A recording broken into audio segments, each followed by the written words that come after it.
नमस्कार मित्रमैत्रिणींनो, आज आपण जपानमधील 5 दीर्घायुषी लोकांचं बेट, ज्याला ब्ल्यू झोन्स असं म्हणतात. पहिलं नाव आहे ओकिनावा. जपानमधला हा विशेषतः एक दक्षिण भाग आहे.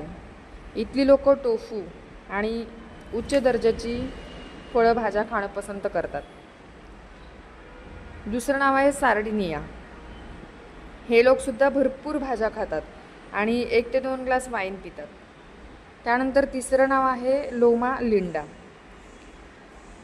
चौथं नाव आहे द निकोया पेनिन्सुला, कोस्टारिका. इथले लोकसुद्धा अत्यंत कार्यक्षम असतात. 90 नंतरही ते कार्यक्षम असतात आणि बहुतांश लोक जे आहेत ते भल्या पहाटे 5:30 वाजता उठतात आणि उत्साहाने शेतात काम करतात. पाचवं नाव आहे इकारिया, ग्रीस. टर्कीतील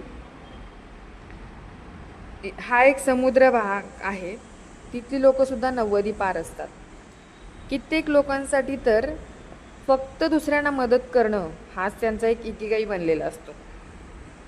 त्यांची खाद्य संस्कृती, व्यायाम, जीवनाचा उद्देश, ज्याला आपण इकिगाई म्हणतो, हेच त्यांच्या दीर्घायुष्याचं रहस्य आहे. त्यानंतर ते कधीही तणावपूर्ण व्यायाम करत नाहीत. त्यांच्या ठराविक ज्या हालचाली आहेत त्या नियमित असतात. शेतात काम करत असतात, त्याचप्रमाणे बागेत काम करत असतात.